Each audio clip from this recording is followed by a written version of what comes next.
Eles duvidaram que Lula venceria em 2002, que seria reeleito em 2006. Apostaram que Dilma perderia em 2010. Jamais acreditaram que seria reeleita em 2014. Eles erraram todas as previsões e resolveram não correr mais nenhum risco. Primeiro, deram um golpe para tirar Dilma da presidência. Mas isto não bastava. Era preciso impedir que Lula fosse novamente presidente. E foi aí que entraram em cena Sérgio Moro e a Operação Lava Jato.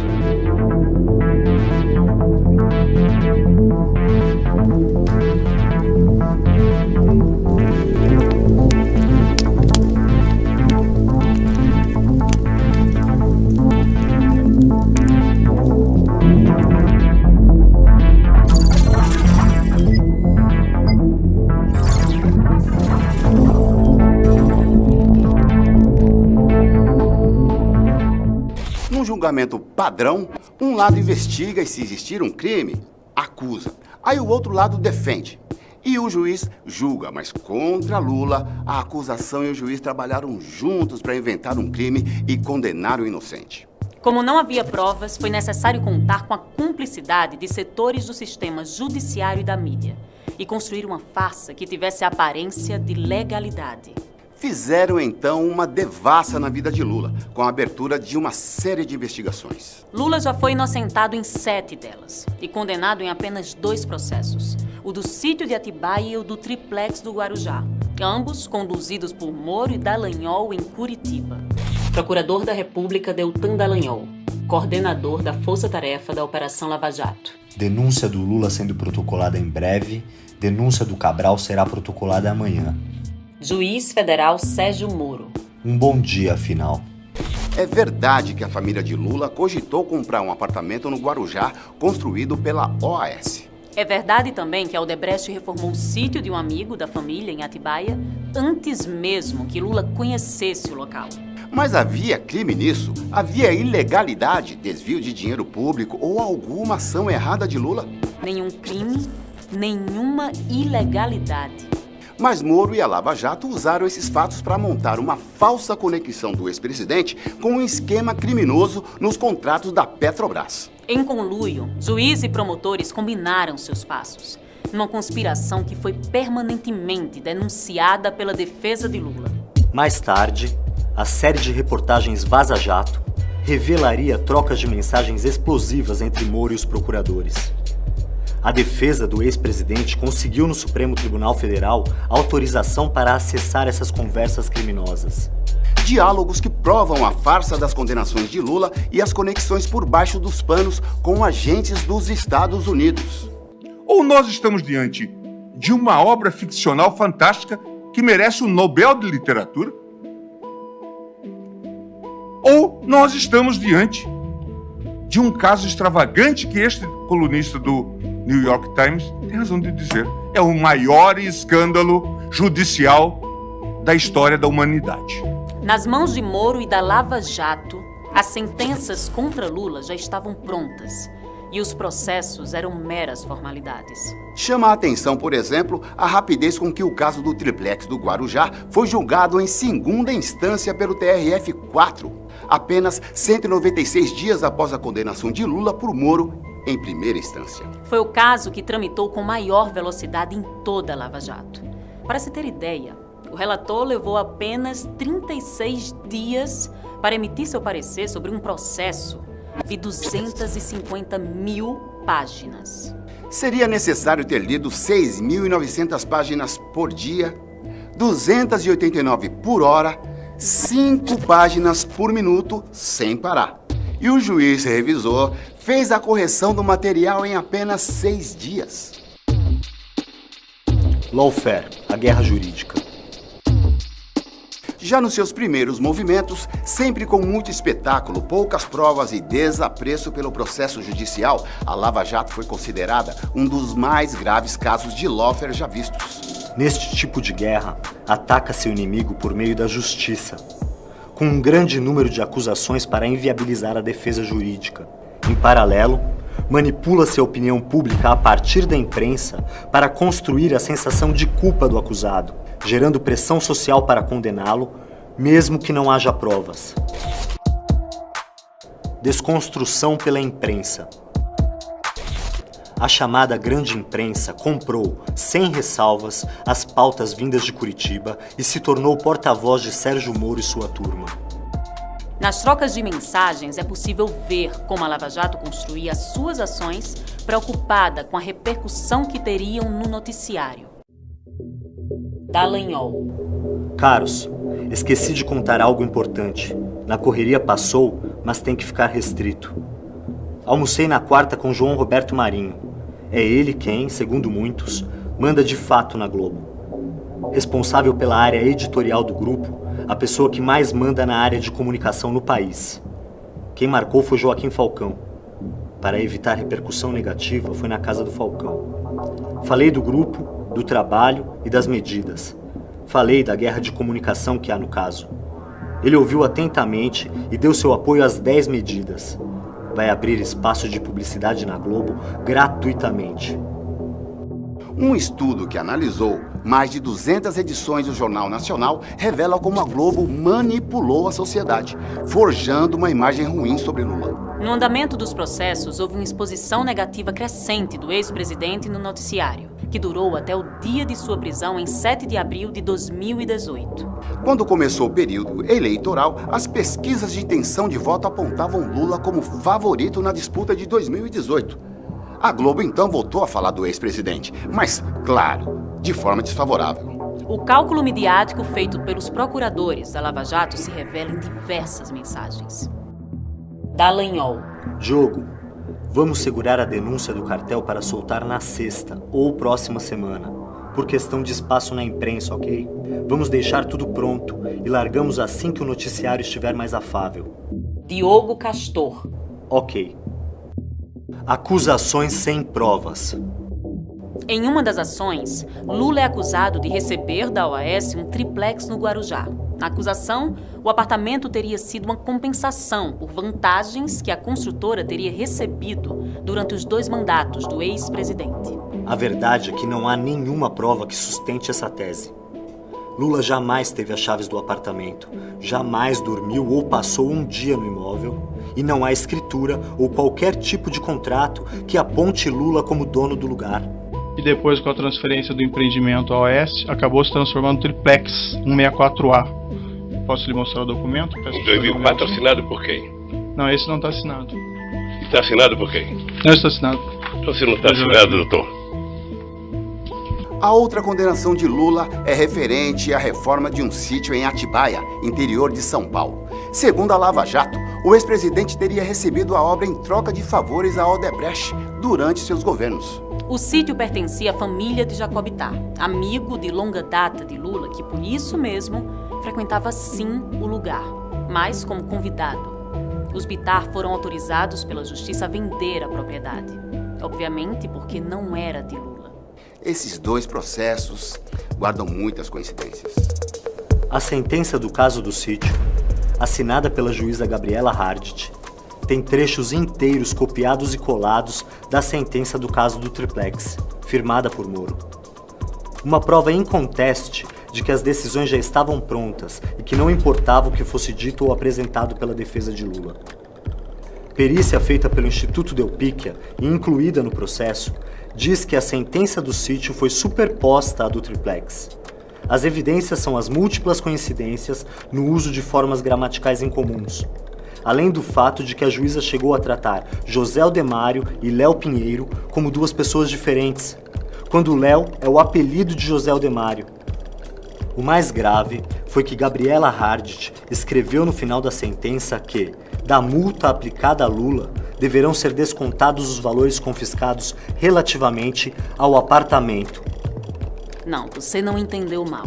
A juíza usa o termo apartamento na sentença sobre o sítio. Ao substituir Moro à frente dos processos da Lava Jato de Curitiba, Hardit manteve a mesma relação clandestina com o Ministério Público que vinha sendo praticada pelo ex-juiz. Dallagnol. Gente, importante. 1. Gabriela não sabe o que é prioridade. Há 500 processos com despacho pendentes e não sabe o que olhar. Combinei de criarmos uma planilha Google e colocarmos o que é prioridade pra gente. Quem quiser que suas decisões saiam logo, favor criar e indicar os autos. Prioridade 1, 2 ou 3 e sumário ao lado. E me passar o link para eu passar para ela. Sim, o Ministério Público indicava para a juíza o que ela deveria ou não julgar, com base, é claro, nos interesses da acusação. Mais um jogo combinado, mais um juiz que tem lado. Também por isso, a anulação das condenações feitas por Moro deve incluir as sentenças da juíza Hart. Outro assunto sobre o qual Dallagnol passou a tratar diretamente com a juíza Hart foi a colaboração ilegal dos Estados Unidos com a Lava Jato. Dallagnol. Gabriela não sabe as informações sigilosas. Hoje ela pediu para informarmos em off coisas como a existência de um potencial colaborador nos Estados Unidos, caso Trading, e que o MPF concordaria com o desmembramento do processo. A defesa de Lula e as reportagens da Vaza Jato mostraram que os procuradores receberam ajuda e facilitaram o acesso de agentes do Departamento de Justiça dos Estados Unidos. Tudo sem registro oficial, passando por cima de tratados entre os dois países. Assim, é difícil imaginar uma relação de cooperação melhor na história recente do que a que temos entre o Departamento de Justiça dos Estados Unidos e o Brasil. Dado o relacionamento íntimo entre o Departamento de Justiça e os promotores brasileiros, não dependemos apenas de procedimentos oficiais, como tratados de assistência jurídica mútua. O processo contra a Petrobras em solo norte-americano resultou num acordo para encerrar o caso que custou 4 bilhões e meio de reais à estatal brasileira. O combinado previa ainda que uma parte desse dinheiro, 1 bilhão e 250 milhões de reais, iria para uma fundação controlada, sabe por quem? Bingo!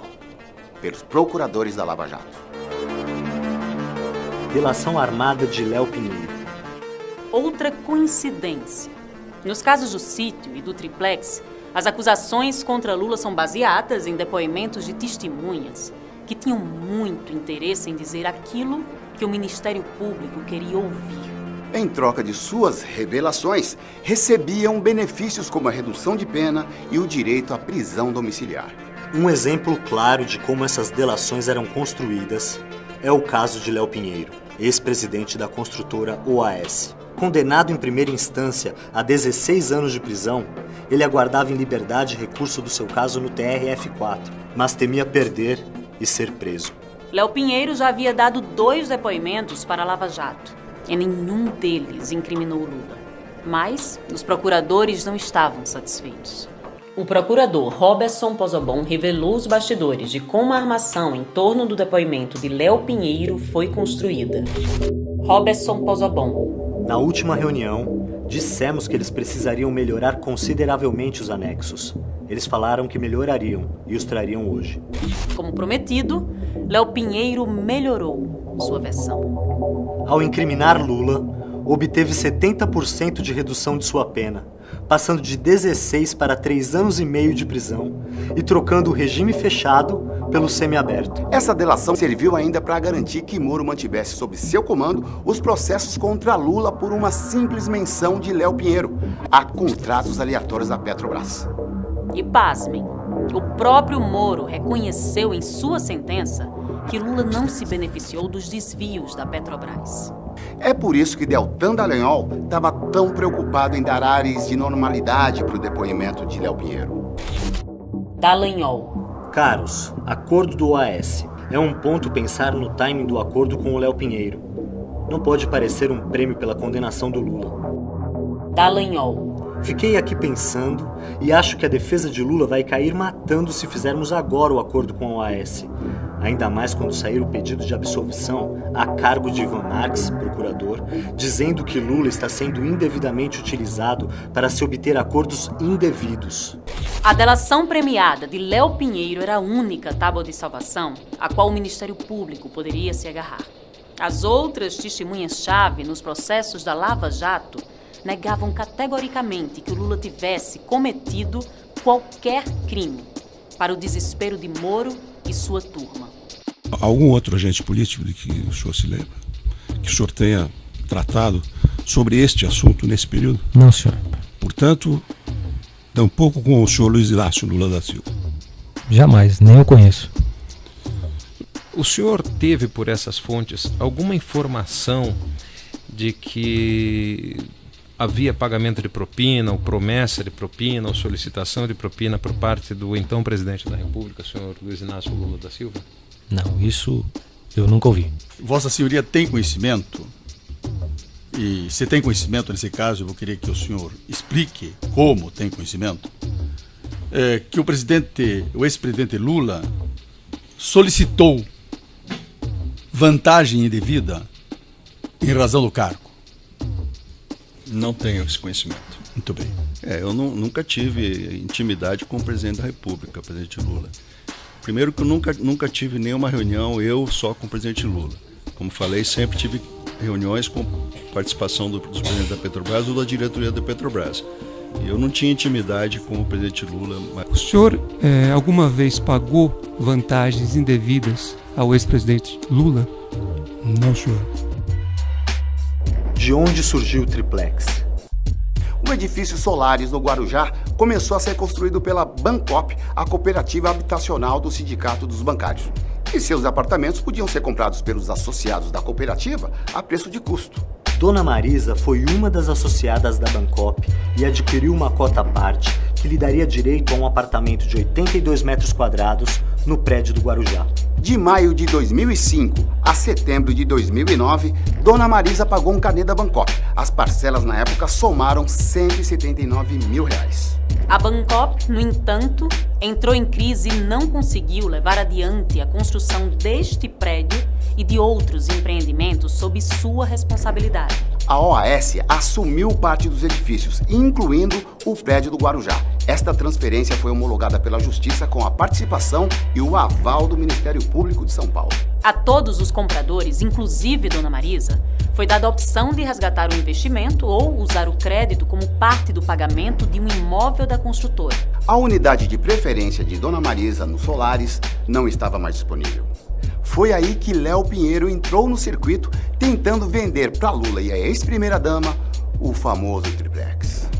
O senhor ex-presidente esteve em visita no apartamento triplex 164A, condomínio Solares? Tive em 2014. Quantas vezes o senhor esteve no local? Uma vez. O senhor pode me descrever as circunstâncias, o motivo dessa visita? Não, o Léo esteve, ele inclusive já disse aqui também, o Léo esteve lá no escritório dizendo que o apartamento tinha sido vendido e que ele tinha, acho que mais um apartamento dos normais e o triplex. Eu fui lá ver o apartamento. Fui lá ver, coloquei 500 defeitos no apartamento, voltei e nunca mais conversei com o Léo sobre o apartamento. Sem conseguir atribuir a propriedade do apartamento a Lula, o Ministério Público acusou Dona Marisa de ter encomendado obras no imóvel. Na verdade, os reparos eram um esforço da construtora para atrair algum comprador, como disse em depoimento um engenheiro da OAS. Qual foi a justificativa para essa reforma? A justificativa foi que o apartamento seria feito uma melhoria com o objetivo de facilitar o interesse pela unidade, porque a unidade era muito simples, era uma unidade básica, enfim. O senhor relatou 2 visitas, o que foi dito. Posteriormente, em algum momento, foi dito que aquele imóvel era destinado ao ex-presidente Lula, sua esposa Marisa Letícia? Não, aí só as especulações de mídia, mas internamente não. Internamente, dentro da construtora, o senhor não ouviu? Ele acabou de dizer que não. A Lava Jato diz que a OAS presenteou Lula em 2010 com o triplex do Guarujá. Mas como o apartamento nunca foi de Lula, jamais os procuradores conseguiram provas. Um ano antes, a construtora entrou em recuperação judicial. Na lista da massa falida estavam o triplex e outras 3 unidades do edifício Solares que não foram vendidas. O apartamento também era garantia de uma operação financeira da OAS. Ou seja, para dar o apartamento para Lula ou a qualquer outra pessoa, a construtora precisaria pagar o valor do imóvel ao banco, para então retirá-lo da operação financeira.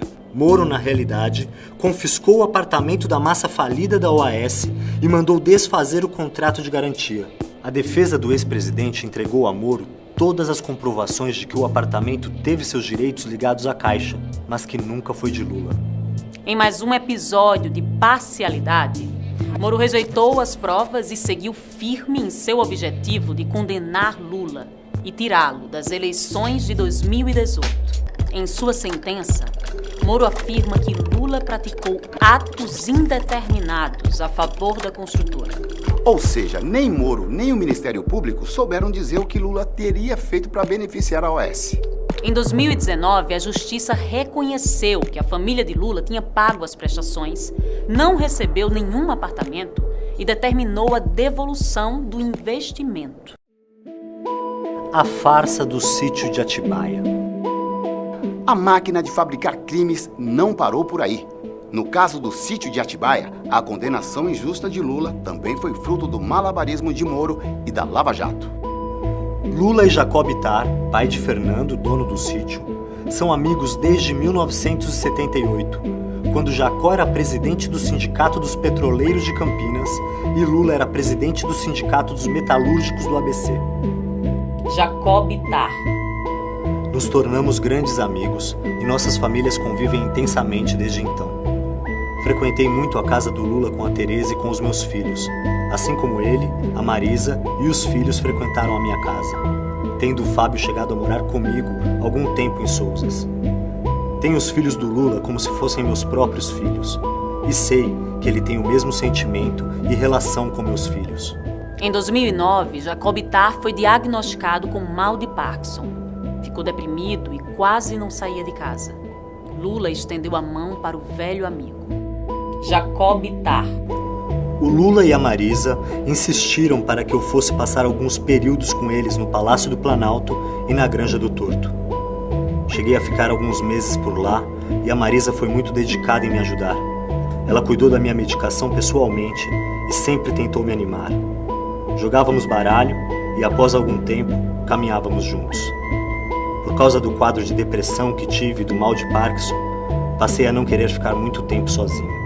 Os Bittar decidiram, então, comprar um sítio para reunir a família e amigos próximos. O sítio de Atibaia foi comprado em 2010 com o dinheiro que Jacó recebeu de uma indenização.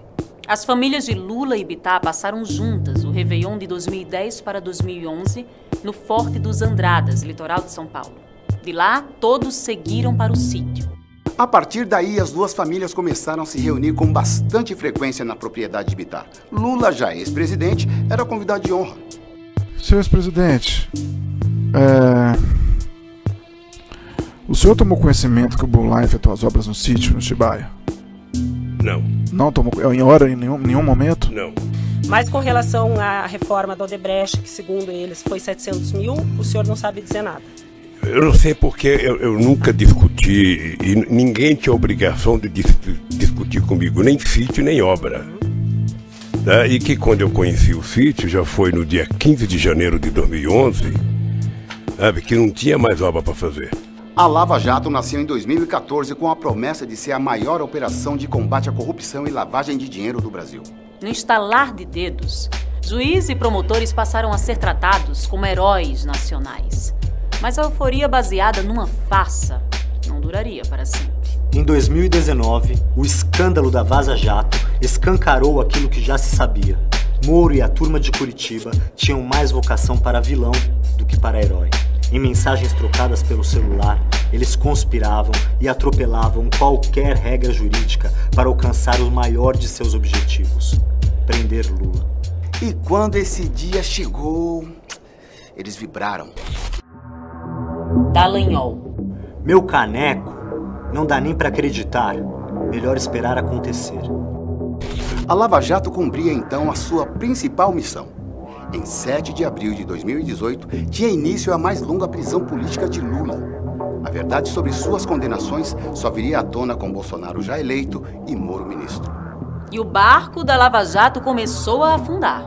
Em fevereiro de 2021, foi anunciado oficialmente o fim melancólico da operação.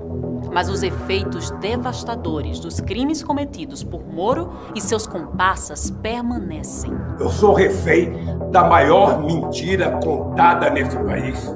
E graças a Deus estamos conseguindo provar exatamente o contrário. quem é ladrão é quem estava me acusando de ladrão. Quem fez uma quadrilha foram as pessoas que disseram que eu era chefe de uma quadrilha. Lula ficou preso 580 dias. Tudo que Lula sempre pediu foi o direito de ter um julgamento justo, isento e imparcial. Mas Moro encarava Lula como um inimigo a ser abatido. Infelizmente, não estava sozinho. Outros setores do sistema de justiça, incluindo alguns ministros das cortes superiores, foram seus cúmplices. Em 8 de março de 2021, com atraso de 5 anos, o STF anulou os processos contra Lula em Curitiba e reconheceu que Moro não tinha competência para julgar o ex-presidente. Com a decisão, Lula recuperou seus direitos políticos. Mas isso não é suficiente. É uma decisão com forte lastro jurídico e amparo em precedente do próprio plenário do Supremo Tribunal Federal, mas que não vai reparar esses danos que foram impostos ao ex-presidente e, insisto, ao nosso país. Nós vamos continuar brigando para que o Moro seja considerado suspeito, porque ele não tem o direito de se transformar no maior mentiroso da história do Brasil e ser considerado herói por aqueles que queriam me culpar. O STF tem nas mãos a oportunidade histórica de corrigir seus erros e, mesmo que tardiamente, fazer justiça no julgamento da parcialidade de Sérgio Moro nos processos contra Lula. Com a suspeição reconhecida pela Justiça, a expectativa é a de que as condenações nos casos do triplex e do sítio sejam anuladas. Os processos voltem à primeira instância e tenham tratamento justo. E para que a justiça se cumpra, não podem haver soluções intermediárias. Lula precisa estar livre por inteiro. Desistir. Jamais. A palavra desistir não existe no meu dicionário. Anula a STF. Lula livre. Ninguém vai me impedir de festejar, vendo ele voltar pra gente. E o riso que tentaram abafar vai gargalhar contente. Ninguém vai me impedir de festejar, vendo ele voltar pra gente. E o riso que tentaram abafar vai gargalhar contente.